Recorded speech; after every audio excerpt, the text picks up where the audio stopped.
Vincent Lagaffe abandonné à la naissance, voici pourquoi il a changé de nom. Le 2 septembre dernier, les fans de TF1 n'ont pu suivre les 30 dernières années de la télé avec le programme Les 50 émissions préférées des Français. L'occasion de revenir sur le parcours de Vincent Lagaffe, présentateur du Bidil. Un homme qui a changé de nom, et pas seulement pour prendre un nom de scène. Objeco vous donne tous les détails. Vincent Lagaffe fait partie des stars de la télé. Révélé en 1992 par l'émission Y'a pas qu'à sur la 3, il a rapidement rejoint TF1 pour animer des programmes comme L'Or à l'appel puis le Bidil, avant de présenter Crésus, Le Juste Prix mais aussi Boum, Gagner ne tient qu'à un fil. Lagaffe, figure de la télévision. Depuis son départ de la Une en 2016, il a travaillé sur C8, et travaillé sur Fort Boyard jusqu'en 2021. Le vrai nom de Vincent Lagaffe est en fait Vincent Rouil. Son nom de scène vient de sa jeunesse. Ainsi, dans les années 80, il a passé un BEP de mécano-dieseliste et un CAP de soudeur avant de devenir animateur au Club Médiane. Sur place, sa maladresse et ses gaffes lui permettent de gagner le surnom de Lagaffe.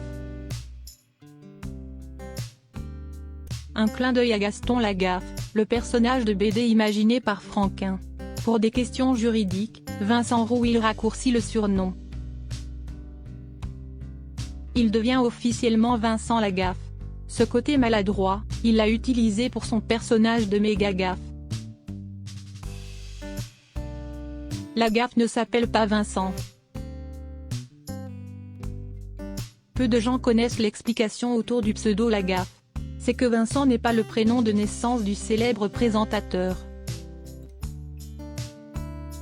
Ce dernier avait dit qu'il était né Franck, mais que sa mère biologique l'avait abandonné à la naissance.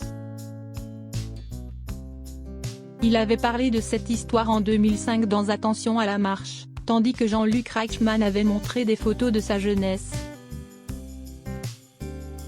Ces images, ce sont les premières qui ont été prises de moi après ma sortie de l'assistance publique.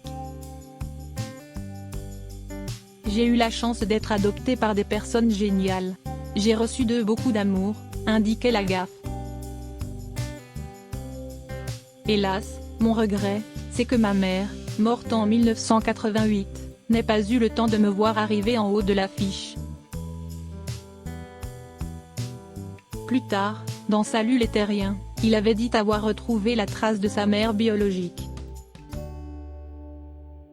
J'avais besoin de savoir quel était le sang qui me coulait dans les veines. Je voulais connaître mon histoire, savoir pourquoi j'ai été à l'assistance publique. J'ai cherché, j'ai trouvé facilement.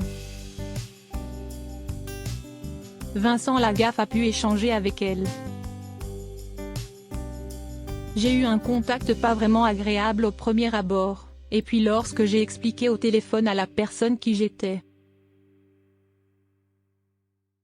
Lors de leur rencontre, ils ont eu l'occasion de parler, elle a passé des heures à me raconter ce qu'il s'était passé. Je n'aurais pas voulu être à sa place, et je lui ai dit merci d'avoir eu le courage de me laisser à l'assistance. Adopté par une famille, Franck est devenu Vincent Rouil, ensuite, Vincent Lagaffe. Dans les semaines et mois à venir, Objeco ne manquera pas de vous parler de l'actualité de Lagaffe.